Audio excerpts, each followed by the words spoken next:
ఖరీఫ్ పంట కాలం ప్రారంభమై నెల రోజులు కావస్తున్నా ఉమ్మడి ఆదిలాబాద్ జిల్లాలో ఆశించిన స్థాయిలో వర్షాలు కురవలేదు. తొలకరి జల్లుల్ని నమ్ముకొని వేసిన విత్తనాలు మొలకెత్తలేదు. మొలకెత్తిన మొక్కలు ఎండలకు వాడిపోతున్నాయి. ఇక కొత్తగా విత్తనాలు వేసేందుకు భూమిలో పదును లేదు.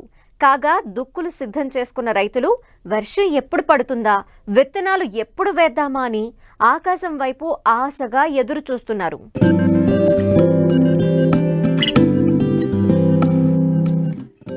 వర్షాకాలంలో ఎంత త్వరగా విత్తనాలు వేస్తే చీడపీడలు, ప్రకృతి వైపరీత్యాల బారిన పడకుండా పంటలు చేతికి వస్తాయని రైతుల నమ్మకం. అందుకోసమే జూన్ నెల ప్రారంభం నుంచే విత్తనాలు వేస్తారు. ఈసారి కాస్త ముందుగానే వర్షాలు కురియడంతో రైతులు ఆనందం వ్యక్తం చేశారు. జూన్ కి ముందే దుక్కులు దున్ని తమ వ్యవసాయ క్షేత్రాలను సిద్ధం చేసుకున్న రైతులు ఎప్పటిలాగే పత్తి విత్తనాలు విత్తుకున్నారు. అంతలోనే వర్షం ముఖం చాటేయడంతో విత్తనాలను పురుగులు తినేశాయి. అక్కడక్కడ కురిసిన వర్షానికి పత్తి మొలకలు వచ్చినా నీటి లభ్యత లేక ఆ మొక్కలు కూడా ఎండిపోయిన పరిస్థితి. కొన్ని చోట్ల నీటి లభ్యత ఉన్న రైతులు మాత్రం తమ పత్తి మొక్కలను కాపాడుకునే ప్రయత్నం చేస్తున్నారు. ఉమ్మడి ఆదిలాబాద్ జిల్లాలో అధికంగా వర్షంపైనే ఆధారపడి వ్యవసాయం చేస్తూ ఉంటారు రైతులు. జిల్లాలోని 26 మండలాల్లో ఇప్పటివరకు వర్షం జాడ లేకపోగా మరో 12 మండలాల్లో మాత్రం 59% వర్షపాతం నమోదైంది. ఇక్కడ సరిపడా వర్షాలు కురవకపోవడం, వాతావరణం వేడిగా మారడం శాపంగా మారింది. మొడిచిన మొక్కలు చనిపోయాయి. దీంతో చేసేదేమీ లేక మరోసారి పత్తి విత్తనాలు విత్తుకుంటున్నారు అన్నదాతలు. నేను 16 ఎకరాల రైతుని. ఇప్పుడు వర్షాలు వస్తాయంటే పెట్టినాము గింజలు, ఇంకా సగం పోయినాయి, సగం ఇంకా పెడుతున్నాం. ఇప్పుడు దాదాపు ఒక 20-30 వేలు ఖర్చు అయింది సార్. మర్ర ఇంకా పెట్టుబడి పెట్టబడుతుంది, ఇంకా 10,000 దాకా పెట్టుబడి కాదు సార్. ఇప్పుడు సుఖ అంటే ఇప్పుడు 10 ఎకరాల దాకా అయితే పెట్టబడుతుంది సార్. పెట్టుబడి సుఖ పెంచాలా, కూలీల రేటు పెరిగింది, 500 తీసుకుంటున్నారు ఆడదు సుఖ. ఒక 70% మొలిచింది సార్.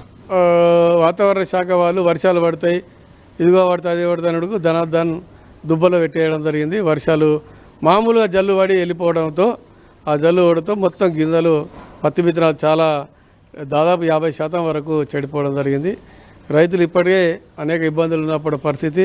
ప్రభుత్వాన్ని మేము కోరేది ఏంటంటే కనీసం ఈ విత్తనాలు ఏవైతే నష్టపోయారో వాళ్ళని ఎంక్వైరీ చేసి సర్వే చేసి విత్తనాలు 2 సార్లు పెట్టాల్సిన పరిస్థితి వచ్చింది. కాబట్టి వాళ్ళకు సహాయం చేయలేకపోతే మరి నిస్సాయిలుగా మిగిలే పరిస్థితి ఉన్నాయి. ఆదిలాబాద్ జిల్లాలో ముఖ్యంగా ఎక్కువగా ఈ విధానం జరిగింది.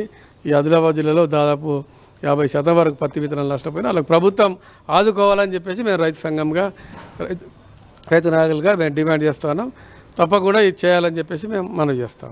ఏ ఏటికా ఏడు పత్తి సాగు భారంగా మారుతోంది. విత్తన ధరలు, కూలీ రేట్లు, ఎరువులు, పురుగు మందుల ధరలు ఇలా ప్రతిదీ పెరిగిపోయినా వ్యవసాయం చేసేందుకే మొగ్గు చూపుతున్న రైతులను మాత్రం వరుణదేవుడు కరుణించడం లేదని వాపోతున్నారు. రెండోసారి పత్తిని విత్తే రైతులకు ప్రభుత్వం పెట్టుబడి సాయం చేయాలని కోరుతున్నారు. ప్రధాన పంట అయినటువంటి పత్తి పంట జిల్లాలో ఎక్కువ శాతం పత్తి పంట సాగు చేస్తున్నారు. కాబట్టి ఈ ప్రాంతంలో జూన్ 7 కన్నా ముందే పత్తి విత్తడం అనేటువంటిది జరిగింది. పత్తి విత్తినటువంటి జూన్ కన్నా ముందు పెట్టినటువంటిది అప్పుడు వర్షాలు లేవు, పెట్టుకొని దాంట్లోనే చేన్లనే గింజలు అనేటువంటివి సాలమీనే ఉన్నాయి. దానివల్ల అది విత్తనం అనేటువంటిది ఎండిపోయి కొంత నష్టం జరిగింది. ఇప్పటికి వచ్చేసరికి మొన్న వర్షాలకు మళ్ళీ రైతులు ఏదైతున్నదో ఇప్పుడు విత్తడానికి 50% అనేటువంటిది పోయింది. 10 బ్యాగులు వేసినటువంటి రైతు ఇంకా 5 బ్యాగులు వేయాల్సినటువంటి పరిస్థితి అనేటువంటిది వచ్చింది. పెట్టుబడి సాయం అనేటువంటిది కంపల్సరీ ఈ జూన్కు సంబంధించినటువంటి ఖరీఫ్కి సంబంధించినటువంటి పెట్టుబడి ఇవ్వాలి. కానీ రైతులకు అది ఇవ్వకుండా ఈరోజు దాన్ని నాస్తున్నటువంటి వ్యవహారం ఉన్నది, జాప్యం చేస్తున్నటువంటి వ్యవహారం ఉన్నది. రైతులకు ఎప్పుడైతే నష్టం జరిగిందో పెట్టుబడి సాయం అనేటువంటిది ఖచ్చితంగా అందించే విధంగా ఉండాలి.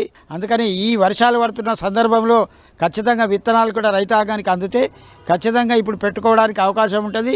ఒక 5-6 రోజుల మొలక వచ్చేదానికి అవకాశం కూడా ఉంటుంది. అప్పుడు పంటల దిగుబడి అనేటువంటిది వస్తుంది. ఇప్పుడు నష్టం జరిగిన 50% కూడా మనం పెట్టలేని స్థితిలో ఉన్నటువంటి రైతాంగానికి ఈ పెట్టుబడి సాయాన్ని అందిస్తే మంచిదని చెప్పదలుచు. ఉమ్మడి ఆదిలాబాద్ జిల్లాలో ఈసారి దాదాపు 14 లక్షల ఎకరాల్లో పత్తి పంట సాగవుతుందని అధికారులు అంచనా వేశారు. అయితే ఇప్పటికే విత్తనాలు విత్తుకున్న రైతులు వర్షం లేక వాతావరణంలో వేడి పెరిగి నష్టపోగా మరోసారి విత్తనాలు విత్తుకుని తమ అదృష్టాన్ని పరీక్షించుకుంటున్నారు. రెండవసారైనా వరుణుడు కరుణించకపోతాడా అని ఆకాశం వైపు ఆశగా ఎదురుచూస్తున్నారు.